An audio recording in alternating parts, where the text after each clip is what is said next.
All right, everybody, it's the Combatcast with the man called Dave and Chevy. We're going to talk about a very noteworthy UFC 317. But before we do anything, first off, please subscribe if you haven't already. And why don't we tell people what we got coming up, too? All right, July 12th, UFC Fight Night. Lewis versus Teixeira, 10 p.m. from Nashville, heavyweight main event. Please don't let us down, Derek Lewis. And then July 19th, UFC 318, Holloway versus Poirier 3, 10 p.m. from New Orleans. I'm excited for that card, looking pretty stacked at this point. And then July 26th, UFC Fight Night, Whitaker versus DeRitter, 3 p.m. from Abu Dhabi.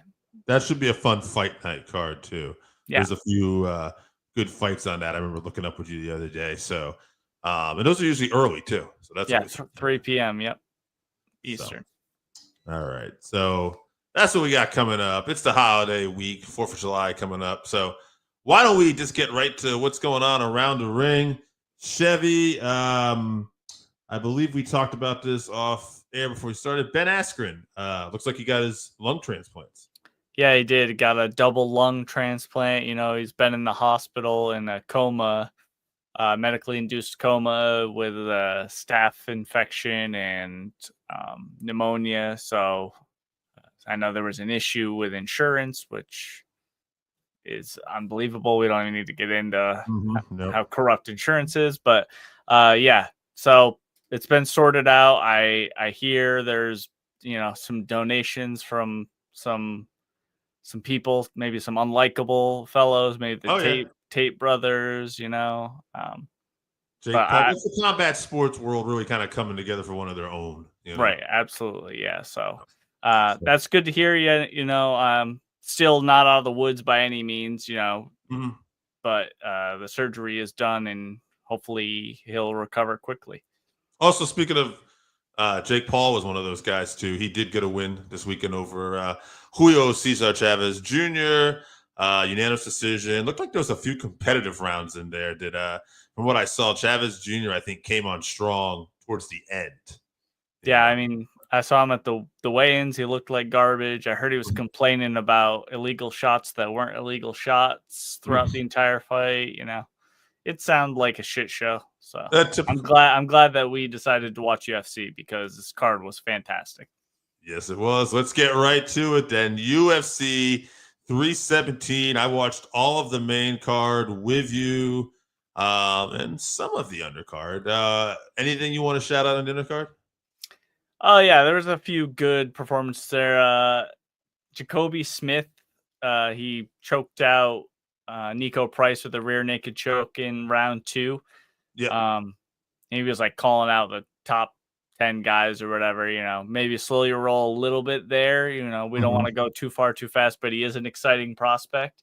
Terrence McKinney did what Terrence McKinney does, and he won in the first 55 seconds of the fight with a guillotine this time. So opening up a submission game, just going to make him more dangerous. And then also RoboCop, Gregory Rodriguez, round 1 KO over Jack Hermanson, landed a heavy right hand, I believe.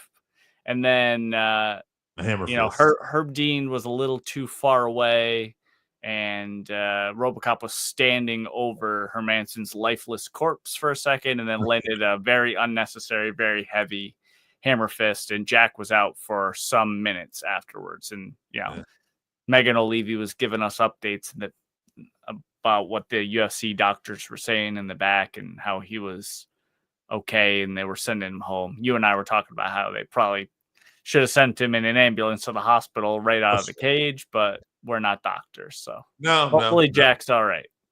Yeah, absolutely. I think hopefully take some time off too. That was definitely. He just came back from taking time off, and then you take a brutal knockout. You probably need to take a year off or so. I mean, I know Greg Rodriguez said that he has no ill will towards Jack, but he also doesn't regret anything. And he said he feels if the tables were turned, he said, I would expect that to be done to me. He said, this is the sport we're in. We go until someone stops. I get that, but it's always just tough to watch, I think. Yeah.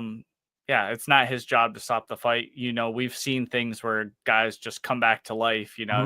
If you let up for a second and give the guy an opportunity, comes back to life, and then he beats you, and you're getting half your money, and you're going down the rankings or whatever. So yeah, that's on Herb Dean. Too far away, too slow, too old. I don't know why people keep calling him the best referee anymore. He's certainly not that. So.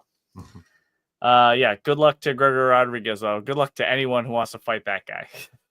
Yeah. All right, let's move on to this main event here. Starting off with Payton Talbott versus Felipe Lima.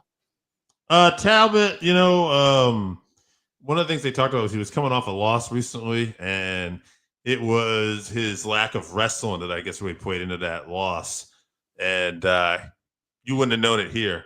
Like Lima, shot on him a few times, actually quite a bit, and he was able to get the upper hand on some of the scrambles. He was able to get back up to his feet when necessary. He was able to stop the takedowns. He kept his balance at different times. This was not a guy I would have known had trouble with wrestling watching this fight. So his striking was great too as well.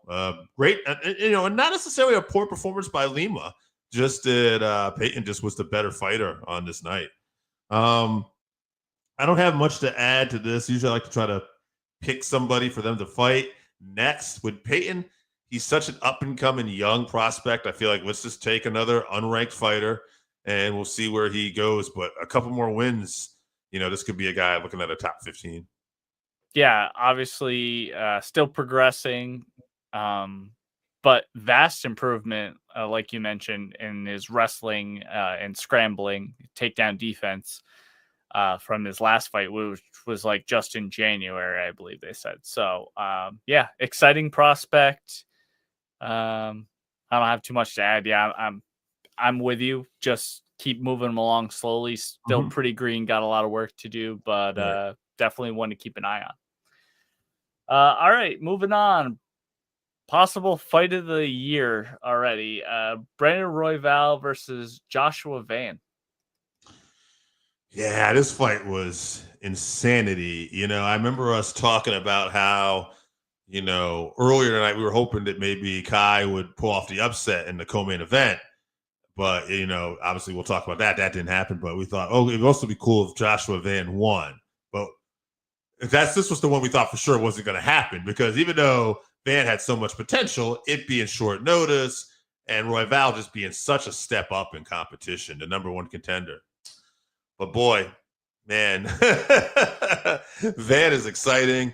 He's fun to watch. It's an interesting fight, too, when you break it down, too, because Royval actually landed more significant strikes overall throughout the fight.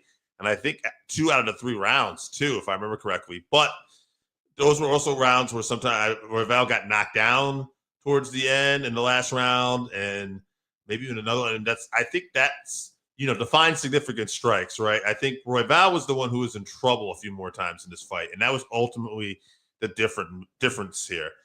Great chin by Royval because he took some great shots. Joshua Van, he took a few solid shots as well throughout the fight, so can't complain about his chin.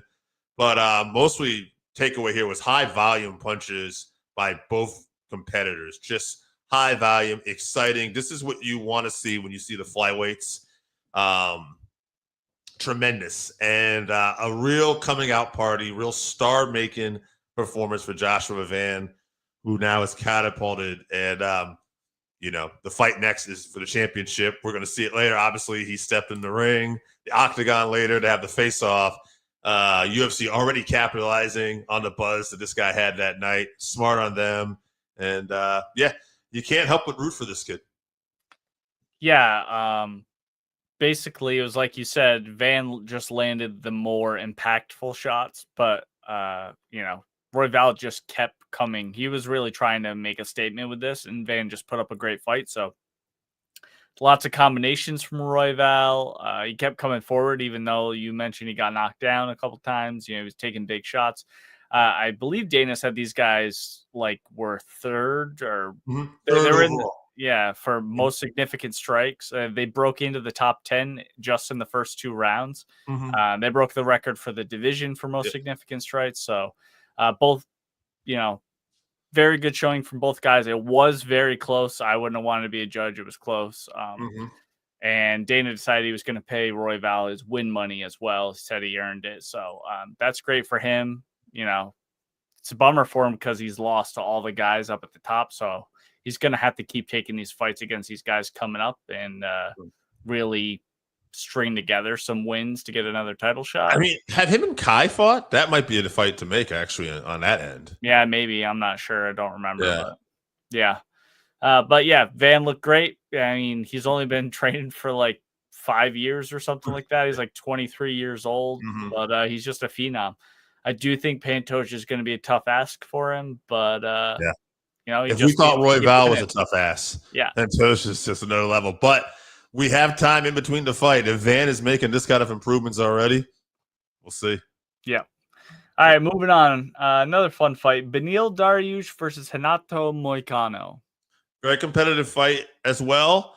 More on the slower side at times. Different one. You know, it had its exciting moments. This was where we maybe got a few boos from the crowd once in a while with some of the ground fighting. But I think that was coming off the Joshua Van Royval fight. You know, these guys had a tough ass coming up for that. I thought the crowd was a little impatient here at times. But, you know, Dariush, a little better on the ground, I would say. Moicano, you know, was excellent, but Dariush a little bit on the ground, and Dariush a little bit better on the feet. Kind of what I was saying last week. I felt like these guys are both good everywhere, but Dariush is just a little bit better everywhere. That being said, I thought Moicano was in the fight the whole time, and I thought that, you know, when we got to the decision, I felt pretty confident Dariush had won, but, you know, it was an interesting fight. Dariush, next fight. I'm sure he wouldn't want this. It's probably, you know, he's getting older. He doesn't probably want to fight backwards, but a fight I personally would like to see, Rafael Fiziev. I feel Fiziev is, you know, a fun striker, and he could use a guy like Dariush, you know, to fight right now, who's going to present problems everywhere, but I think is also a winnable fight for him. A fight he could lose, but go either way. And maybe it's a good fight for Dariush in some ways because we need to see another fight like this. And if Dariush wins that, all right, maybe back in that, you know, you're fighting a Justin Gaethje or, you know, somebody like that, you know, next. Yeah, I think that'd be a fun fight. I think, you know, Dariush obviously on the ground is much better than Fiziev, but you know, Fiziev much better on the feet, so that'd be fun. But yeah, back to this one with Moicano. I think, you know, we know that Moicano is a great jiu-jitsu guy, and a lot of these guys have great grappling, but I think a lot of them are great on top, you know, when they're the ones that's controlling where the fight is and not, you know, necessarily have a great guard, you know, like Charles Oliveira has a great guard, very dangerous from his back. But most guys, it's, you know, when they're smothering you is when, you know, they have this great grappling game. So Dariush was just able to be the one that was on top, I think. So, you know, it was a close fight, like you said, but that's ultimately what he came down to, just him getting top pressure. So good on him. Moicano will be back. You know, neither guy is young, but both of them have some fun fights left for sure. Yes. All right, moving on to the co-main event, which we have alluded to: Alexandre Pantoja versus Kara-France. Pantoja, man, as much as we talked about Joshua Van with a star-making performance earlier, Pantoja is just the real deal. He's a fun, exciting fighter. He gets the job done. He's dominant, and he's great everywhere. He wants to chase Mighty Mouse in those records, but he still has a long way to go because Mighty Mouse was so great. He could get there. However, I have to say it's kind of a bummer because I think we talked about this that night. It's almost at the expense of the excitement of the division, which was kind of where Mighty Mouse was at a point, right? Like you like Mighty Mouse, but it was like they're so dominant that if you want to see a competitive division in the sense that you have matchups where like, oh, I don't know who's going to win, there's very few of those right now. You know, we're hanging our head on this Joshua Van kid thinking like, man, you're only 23 years old, but we hope you can do this because we want to see exciting matchups. We shall see. Obviously, Van is the next fight to make. They've already faced off, like I said. But this was just another great performance by Pantoja, who was awesome on the feet and specifically in this fight, really on the ground, because obviously Kai is somebody who would have probably been able to bang with him, but he had already took him down early, and he was able to have success on the feet as well, because in that short period of time, you could see Kai was worried about getting taken down again. And and then really had no answer. And then ultimately got his back taken. Poor Kai got choked out. And impressive performance by Pantoja. Looking forward to his fight with Van. Yeah, bummer for Kai. He goes back in the line again. The division is pretty much set. It's definitely dying at this point. There's not a lot of exciting stuff. Van being maybe the exception currently. You alluded to the Mighty Mouse days. Yes, very similar to that. So at least Pantoja is getting finishes. That helps keep things exciting for sure. I don't know what else to add. It's just if Van can't do it, we're just gonna start cycling guys again. So he's got I don't know how many title defenses he has, but I know he's still maybe halfway to Mighty Mouse's like 12 or something like that. So still got a long way to go. Yeah. All right, let's move on to the main event here, which sent me home sad. Ilia Topuria versus Charles Oliveira. I watched an interview Ilia did right before the fight, like I think 5 days later, clips of it where he talked about how he was going to win, how Charles was going to go down in the first 2 minutes, and he explained why. That other fighters, like a Max, he didn't specifically say, it takes him getting their distance. They try to, run or do this. He said Charles is going to go straight for him, and he said that's going to play. He was dead right, and we talked about it last week. The one thing with the weight thing is we wonder if the power would translate. We figured it probably would, but we had to see it. We saw it. It translated. And now we have a guy that, God, he's young as well, right? In his 20s still? I think he's 29. 29, so in his late 20s, maybe 30s, but still undefeated, 2 weight class champions, and is coming off knockout wins over Volk, Holloway, and Charles Oliveira now. So, I mean, yeah, it's an impressive Hall of Fame career he's kind of already had. Like, if his career ended tomorrow, this guy is a Hall of Famer. We'll see what's next. I like all the potential matchups with this guy. Unlike, Pantoja fight, like this guy, you could put him in there. Obviously, Pimblett is the guy that came out.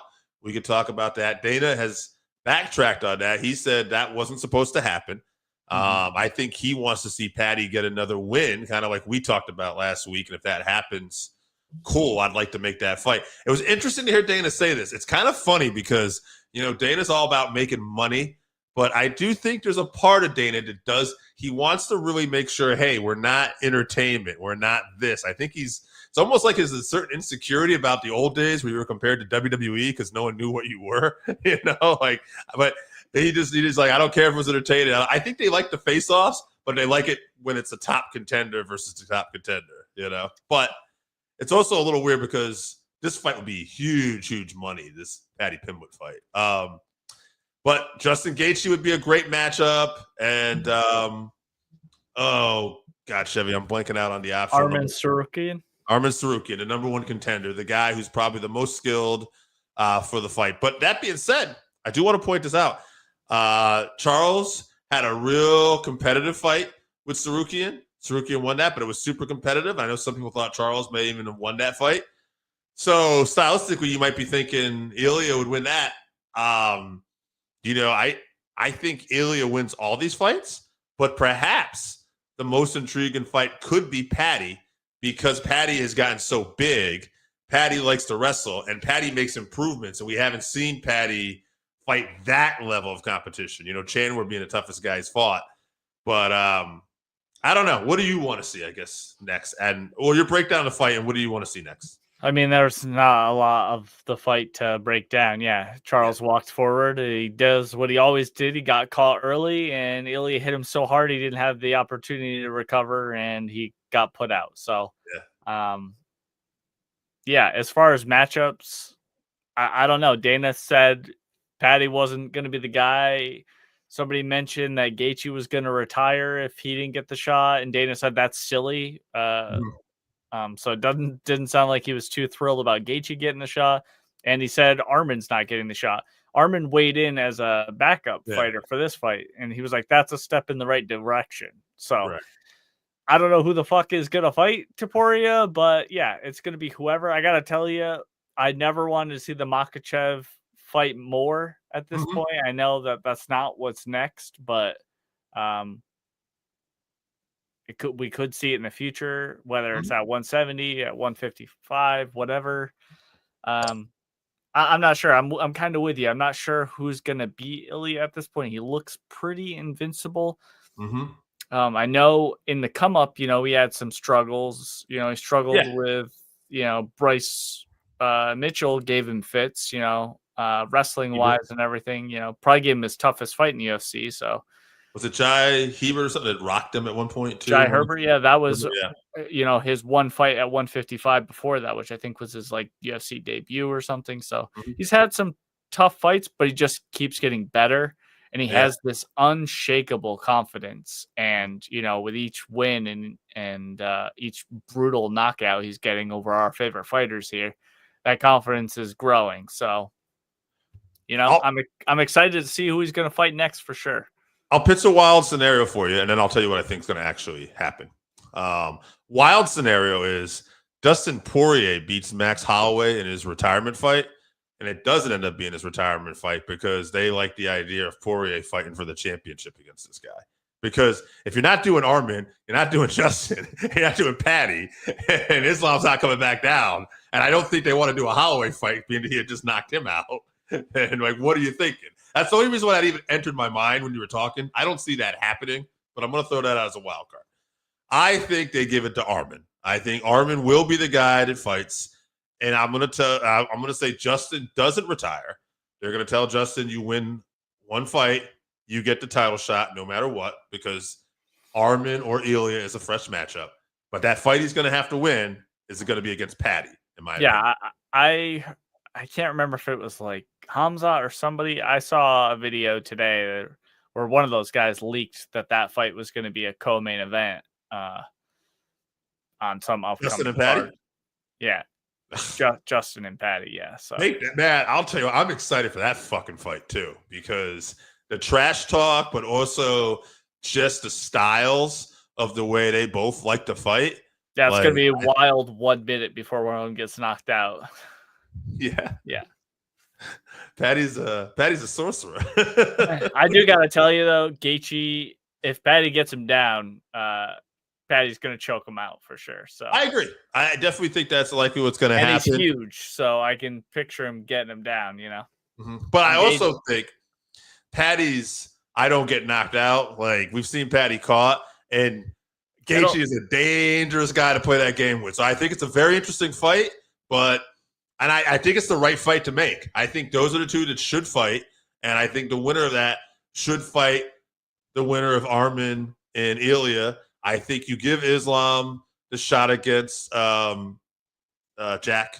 Del Malena. And I think if Islam wins that, whatever, Islam's got welterweights to fight, whether it's Usman or whatever. And I think Ilia is going to have to win a few times before he goes up to welterweight. I know I saw in a different interview with him again today in preparation for all this. And Ilia said the UFC already asked him, don't say you're going to fight for the welterweight title after this. He says, there's lots of good fights at lightweight. So, but I also wouldn't be mad I would be very sad if Dustin knocks out. I'm going to be sad either way. But if Dustin has some great showing, knocks out Max, beats him for a third time, and then he's like, fuck it, I'm not going anywhere. I want Ilia. And they decided to give that to him.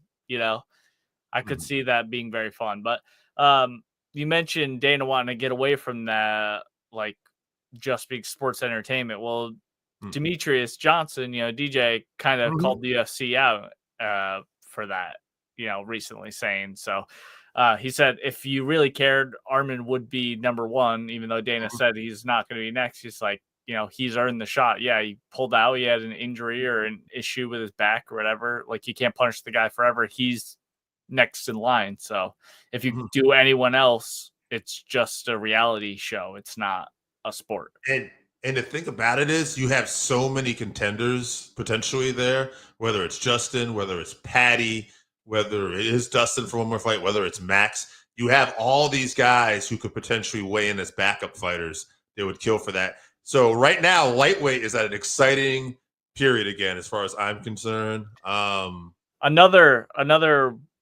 still has a few fights to go, but Mauricio Rufy is an interesting matchup a couple fights from now if Ilia holds on to that title. That one I'm very excited to see. Two Conor McGregor regens fucking fighting against each other. Yeah, and I also wonder, for Du Bronx, like, this is still one of the all-time greats. I wonder what he does next, possibly, Yeah. Actually, even though he's coming off a loss, I'll paint this fight here. This is probably the most matchmaking we've ever done. We're kind of carrying the show, but it was such an exciting time. Even though he's coming off a loss, if Max Holloway does get the win against Dustin Poirier and keeps that BMF title, Max Holloway and Charles Oliveira Du Bronx for BMF title, I got no problem with that in the meantime while we're trying to build contenders up here in the, both guys much different fighters than when they fought at 145 for sure. Big difference. Absolutely. Years and years ago now. So yeah, going either way. That'd be a fun fight. Yeah. One more thing before we get out of here too. We'll talk about what's coming up. I don't usually do this, but again, I enjoyed this card.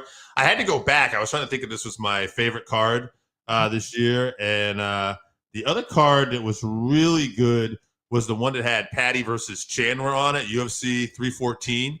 I would have to say I got to go back. I don't have the other fights listed on that, but that was a fun card. So that and this card are probably the two best cards I've seen all year this year on pay-per-view. So the UFC has been giving us dog water cards, especially the fight nights. Yeah, but this was like this quality of pay-per-view is what we used to get every week from the UFC. So more like this, please, if you may. And this other thing too, the bonuses, because I thought this was such a fun night. Joshua Van and Brendan Royval both also got fight of the night money and performance of the night.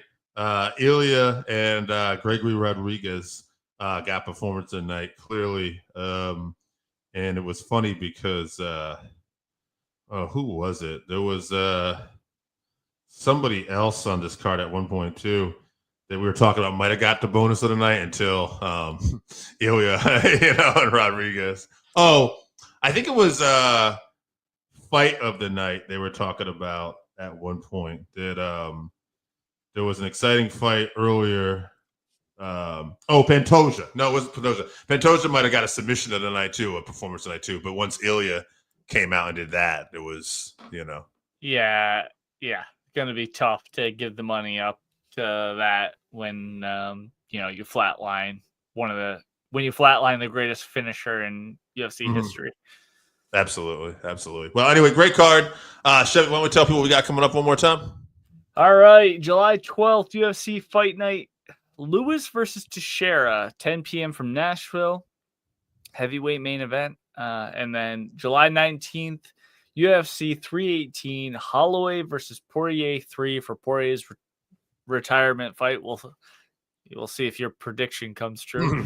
That's 10 p.m. from New Orleans. And then July 26th, UFC Fight Night, Whitaker versus DeRitter, good welterweight matchup, 3 p.m. from Abu Dhabi.